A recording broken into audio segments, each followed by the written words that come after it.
Everyone, welcome back to the third episode of millennials वाली शायरी। और आज हमारे साथ दो बहुत ही स्पेशल गेस्ट मौजूद हैं जो कहने को उनमें एक कॉमन चीज़ है कि वो गज़ल लिखते हैं, लेकिन दोनों का लिखने का रंग बिल्कुल अलग है। तो मिलते हैं राबिया खानम से। Hi Sharika. Thank you Rabia for joining us. And Mirza Suleman से। हेलो। तो thank you both of you, आप लोग आए अपना वक्त निकाल कर। आपका भी शुक्रिया, आपने हमें यहाँ बुलाया। अरे नहीं आ पाए, ये सबसे बड़ी बात है। तो चलिए आपसे गुफ्तगू शुरू करते हैं। सबसे पहले मैं सुलेमान से जानना चाहूँगी कि जैसे कि उनका एक बैकग्राउंड रहा है काफ़ी ज़्यादा शायर से, शायरी से, तो उसके बारे में वो बताएं कुछ हमारे अवाम को। शायरी से राब्ता मतलब बचपन से ही रहा जी। मैं अक्सर कहता हूँ, लोग बाग उस्तादों से सीखते हैं और फिर आगे बात करते हैं। मैं बोलता हूँ मैंने माँ के शिकम में ही शायरी सीखी थी माशाल्लाह।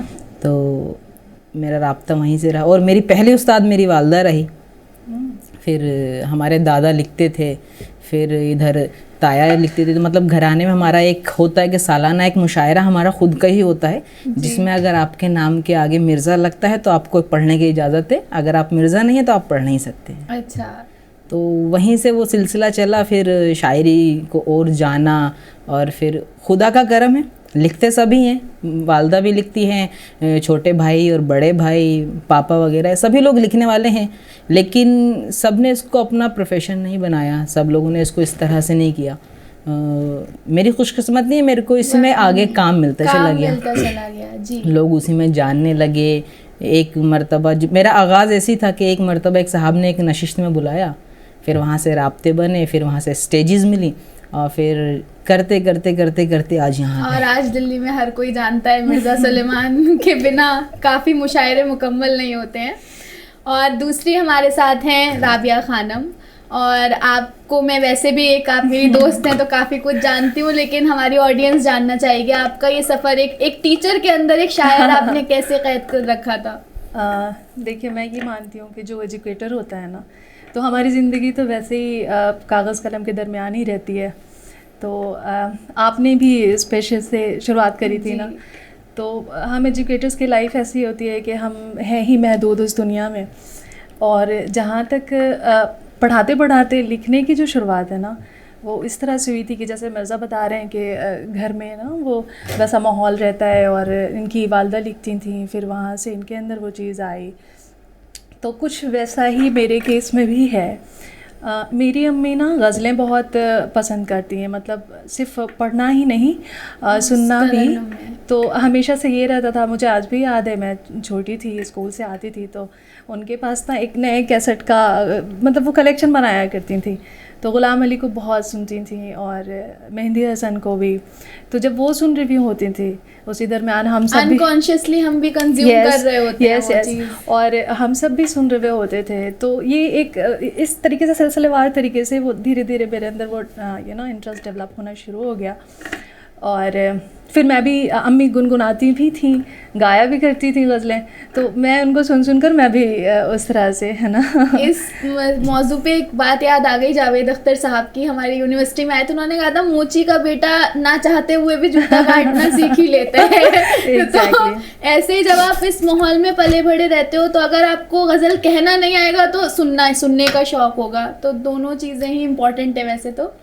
दूसरा मैं जानना चाहूँगी कि ओपन माइक कल्चर है जो कि बहुत अच्छा है, क्योंकि ओपन माइक एक स्टेज है सबके लिए, जो डायरेक्टली आप नहीं मुशायरे तक पहुंच सकते, आप सीख के जाते हो स्टेजेस में। आप लोगों को भी मैंने देखा है, रिसर्च करिए कि कभी कभी आप परफॉर्म करते हैं, तो मतलब क्या सिलसिला था, कहाँ से शुरू किया आपने? जैसे मिर्ज़ा ने बताया कि उन्होंने मुशायरों से ही शुरू किया, तो मैं अपने बारे में बात करूँ ना, तो ये जब मेरा ग्रेजुएशन चल रहा था, चूँकि मैंने लिटरेचर पढ़ा हुआ है और इंग्लिश लिटरेचर ये मेरा ऑनर्स था, और मैं और मेरी सिस्टर जो मुझसे बड़ी हैं वो उर्दू ऑनर्स कर रही थी, और हमारा जो डिपार्टमेंट होता था ना वो यहाँ मेरा और यहाँ उनका।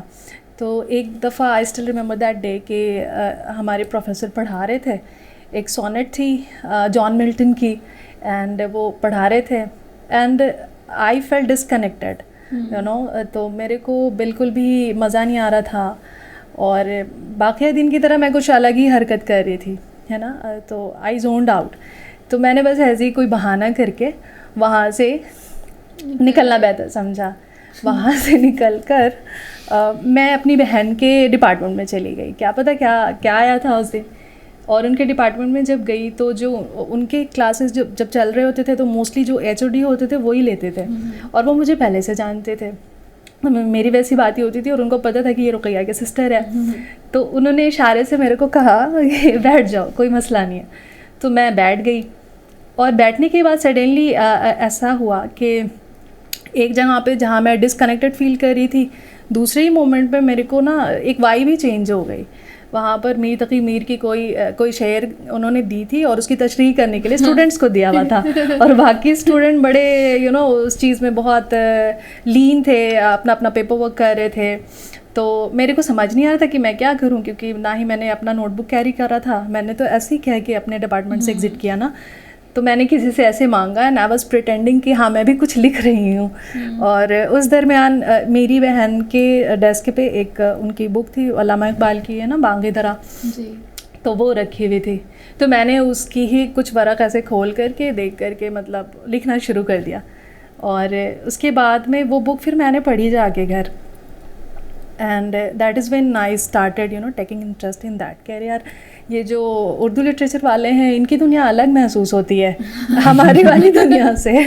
और हाँ ना, और मेरी सिस्टर खुद भी कहती थी कि देखो तुम्हें अगर इंटरेस्ट था इसमें तो तुम्हें यहीं रहना चाहिए था, बट ठीक है। वो कभी कभी सोसाइटल प्रेशर होता है ना। हाँ, उर्दू ऑनर्स में लोग कहते हैं स्कोप नहीं है इतना तो आप कैसे कर रहे हो। तो मिर्ज़ा अभी आप क्या कर रहे हैं, मतलब आप एक ग्राफिक डिज़ाइनर हैं। हाँ, तो उसी चीज़ को परस्यू कर रहे हैं।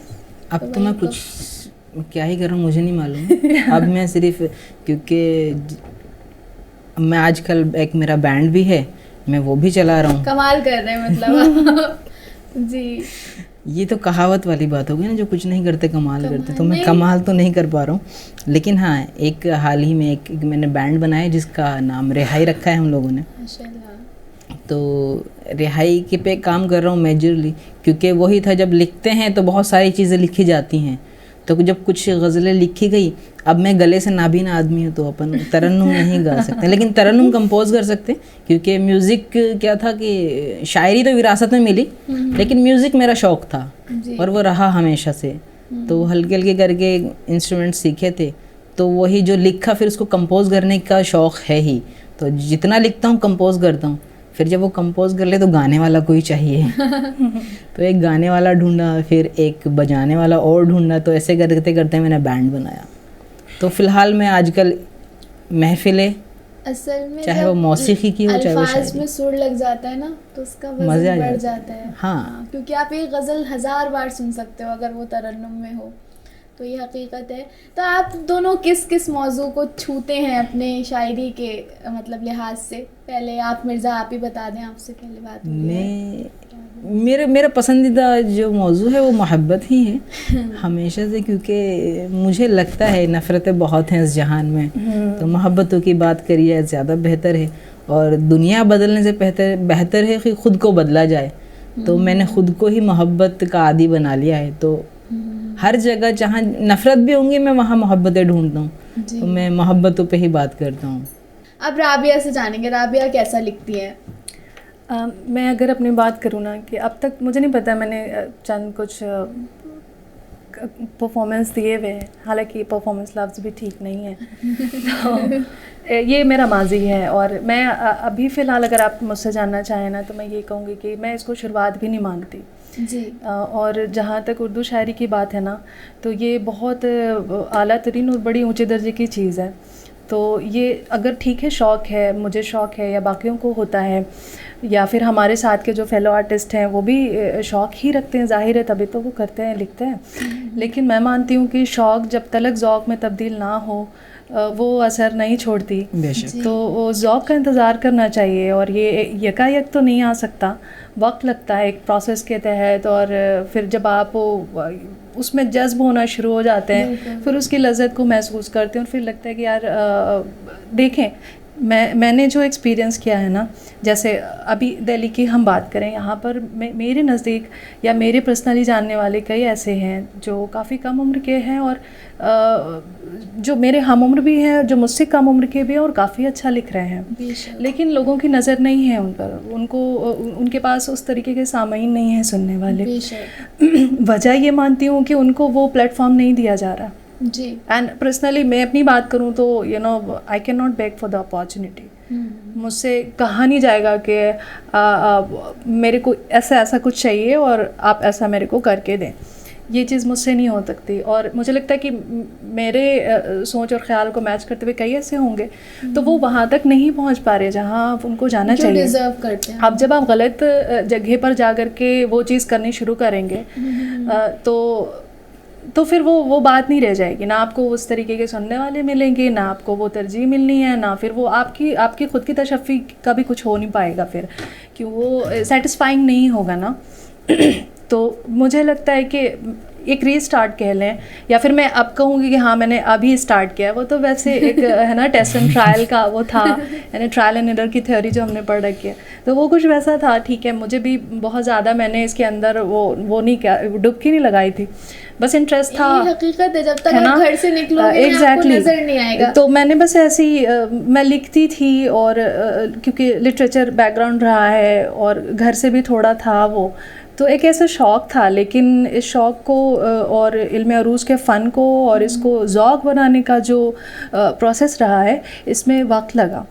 और द मोमेंट आई रियलाइज्ड कि अच्छा आई डोंट फिट इन, और दैट्स कम्प्लीटली ओके, अगर ऐसा नहीं है तो ठीक है, you are not a tree, you just exit.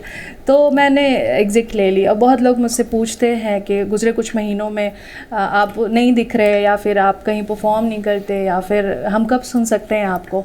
तो मैंने कहा मैं अगर जिस दिन मुझे एहसास हो गया कि मैं इस काबिल हो चुकी हूँ तो मैं ज़रूर आऊँगी आप सबके सामने। एक्चुअली कंफ्यूजन है, लिखना एक अलग आर्ट फॉर्म है और परफॉर्म करना एक अलग आर्ट फॉर्म है। अगर हम आर्ट फॉर्म की बात करें, अब जैसे मिर्ज़ा ने जिक्र किया कि उनकी जो वालिदा हैं वो लिखती हैं, तो शायद वो परफॉर्म ना भी करती हूँ, उनकी मेरे को खुद को लिखते हुए अरसा हुआ, लेकिन मेरे को परफॉर्मर बने हुए ज़्यादा वक्त नहीं हुआ। एग्जैक्टली। तो बहुत से ऐसे शायर हैं, बहुत सी ऐसी ख्वातीन हैं जो घरों में हैं और जो लिखती हैं, वो नहीं पसंद करती कि उनकी शायरी कोई पढ़े, वो इस लायक नहीं समझती शायद दुनिया को, और उन्हें प्रिजर्व किया हुआ है। तो ये टोटली आपकी चॉइस है कि आपको दुनिया तक क्या पहुंचाना है, क्या नहीं। चॉइस।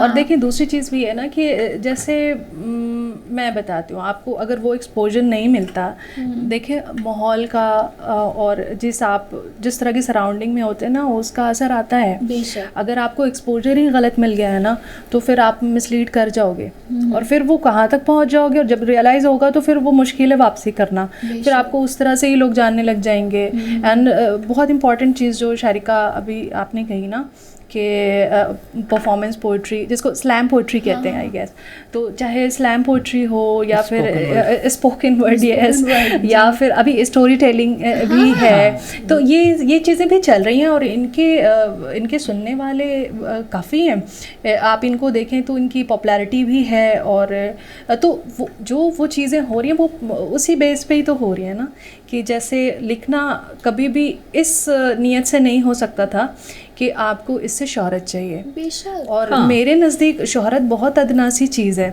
अदब का शोहरत से कोई लेना देना नहीं है।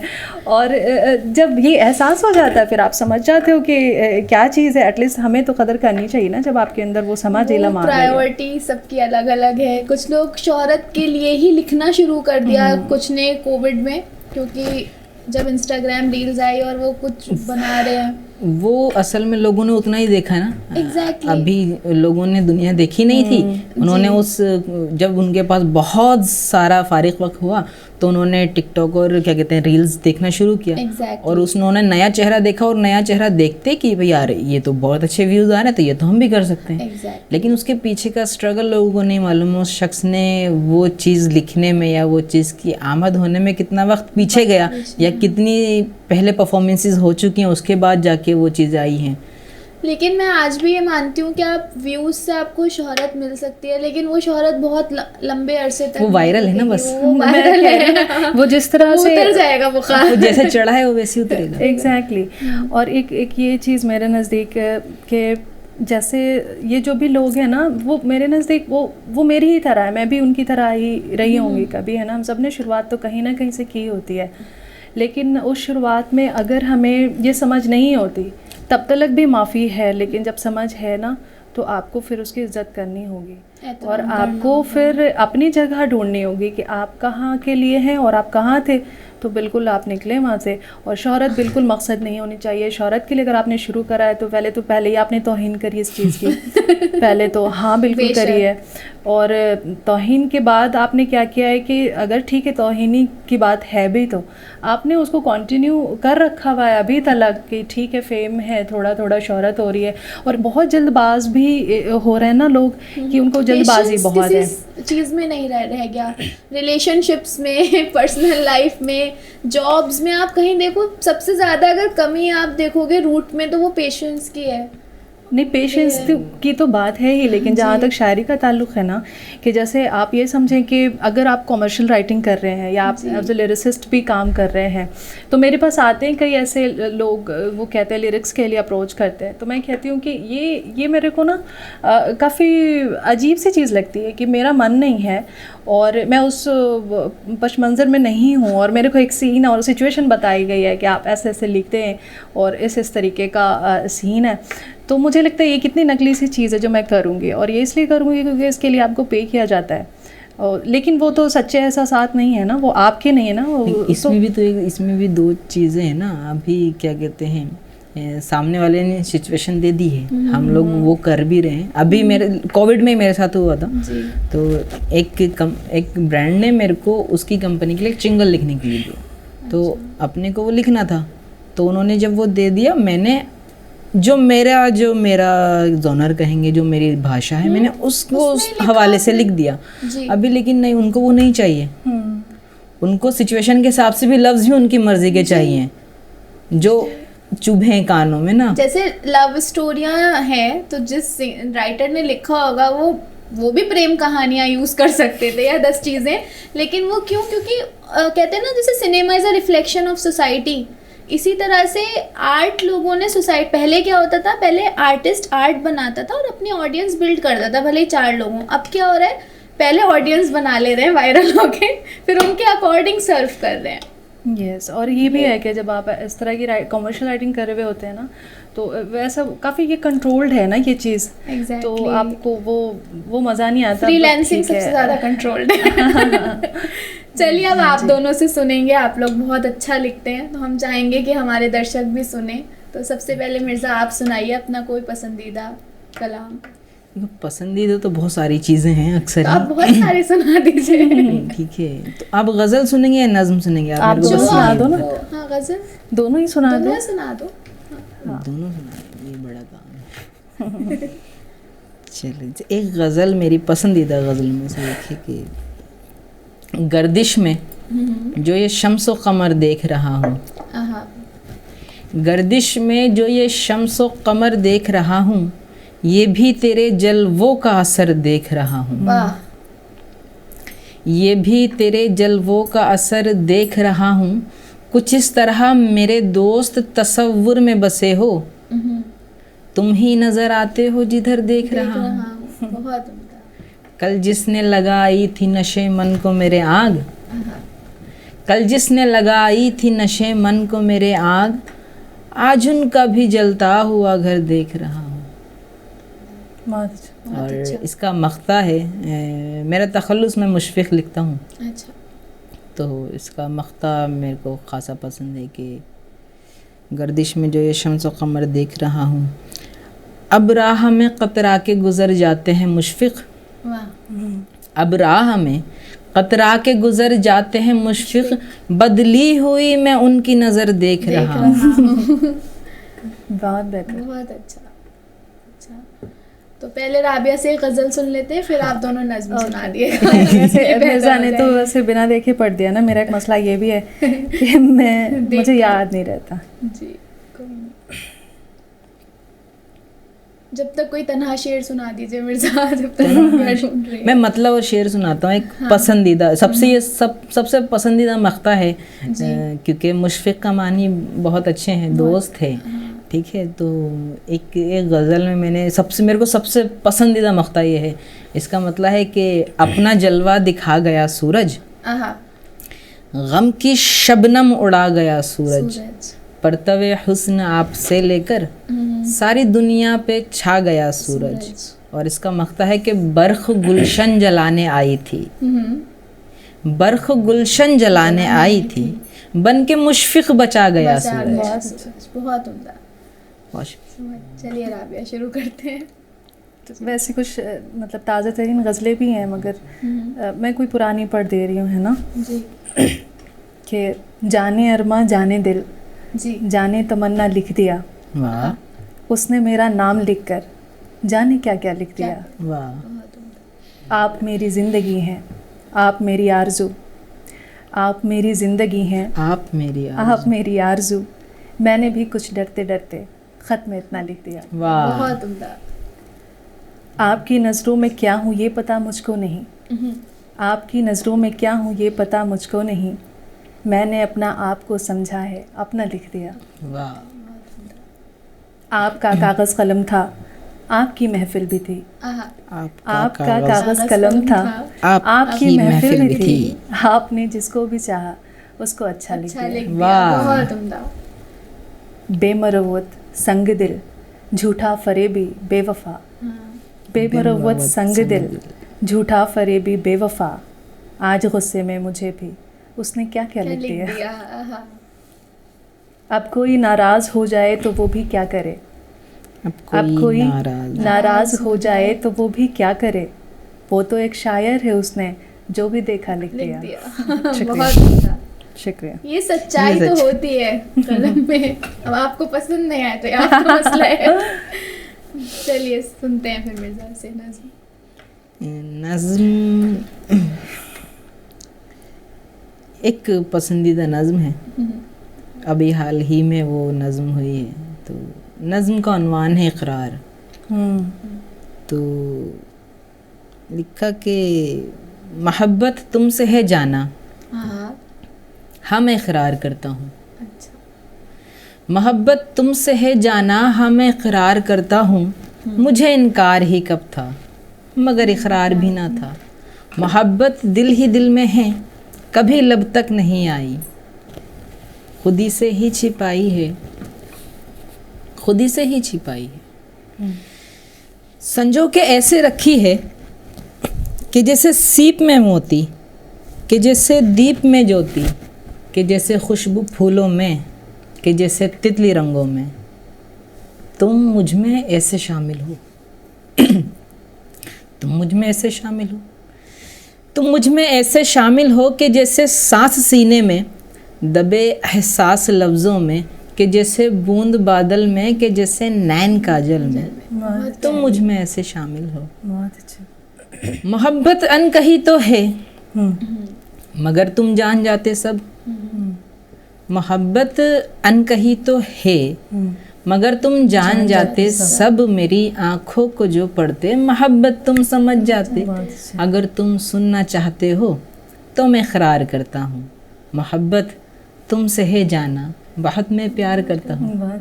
हाँ मैं इक़रार करता हूँ मोहब्बत तुमसे। बहुत शुक्रिया। राबिया की तरफ वापस से आज हमारे पास दो ही शायर हैं, स्वैप कर रहे हैं।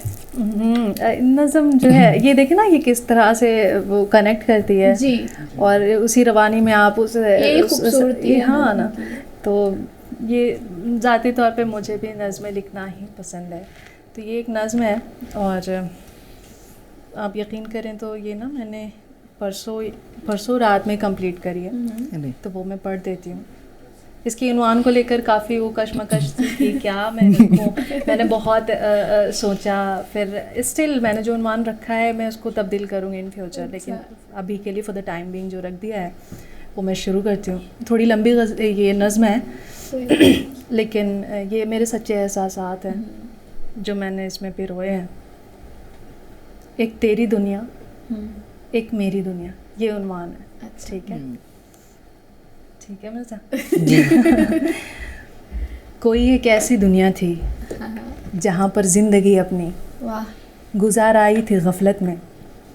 वहाँ हर शख्स ऐसा था कि जैसे कि धोखे का कोई पुतला, जो कस्में उठाते थे, जो बातें भी बनाते थे, हकीकत भांप जाने पे वो आंखें भी चुराते थे।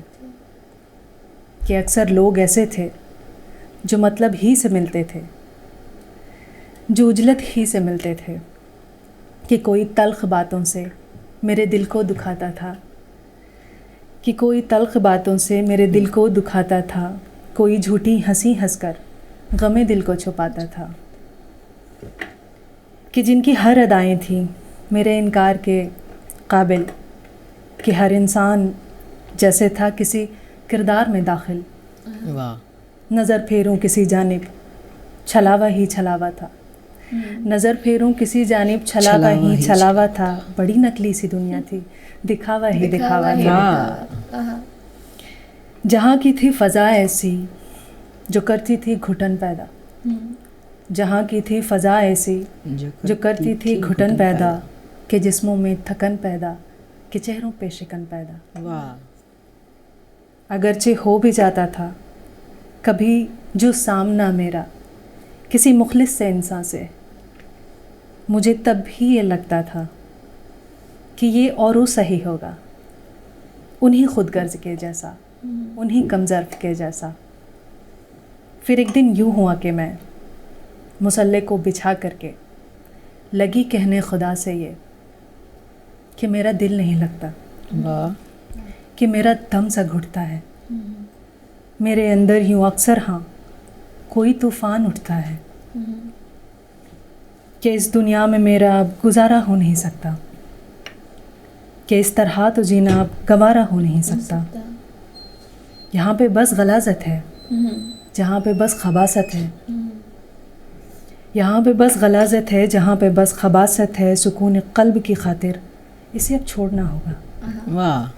दुआ की ये खुदा से कि बदल दे कैफियत मेरी, दुआ की ये खुदा से कि बदल दे कैफियत मेरी, अता कर आफ़ियत मुझको, कि जीते जी जो इससे मैं अगर कर लूँ जुदा खुद को, तो मिल जाएगी सचमुच में उम्र भर की फला मुझको। वाह। ख्याल आया मुझे ये कि जहाँ से तो जुदा तुझको मगर मर कर ही होना है।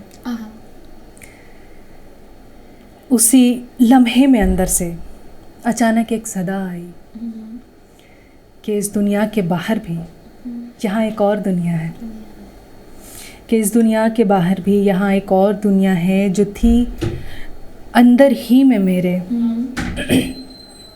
हमेशा ही से पोशीदा, जिसे अब जाके ढूंढा है। इसे घेरा है मैंने खुद बड़ी ऊंची दीवारों से, इसे घेरा है मैंने खुद बड़ी ऊंची दीवारों से, कि जब तक मैं नहीं चाहूँ कोई चाहे भी तो अंदर बिना मेरी इजाज़त के कभी दाखिल नहीं होगा। ये वाहिद मेरी दुनिया है कि इस पे हक़ है बस मेरा, ये वाहिद मेरी दुनिया है कि इस पे हक़ है बस मेरा। यहाँ आने की बस उनको इजाज़त है कि सीखा है जिन्होंने भी जफ़ा करना वफ़ा करना, कि रिश्तों का जिन्हें आता है सचमुच हक़ अदा करना। वाह। बहुत उम्दा। जो दिल से खूबसूरत है, जिन्हें मुझसे मोहब्बत है, मुझे जिनसे मोहब्बत है, सुकून क़ल्ब की खातिर वो दुनिया छोड़ आए। Thank you. बहुत उम्दा। मेरी राबिया से गुफ्तगू होती रहती है तो उन्होंने मुझे पता है मौजूदा कैफियत को बहुत खूबसूरती से बताया है, और आप दोनों से बातें करके, आप दोनों के कलाम सुन के बहुत अच्छा लगा। बहुत बहुत शुक्रिया, आप लोग आए, ना वक्त दिया और हम सबको रूबरू कराया आपने। तो आप सब थे आवाज़ द वॉइस पे मिलेनियल्स वाली शायरी में। अगली बार फिर मिलेंगे किसी बेहतरीन शायर के साथ। शुक्रिया।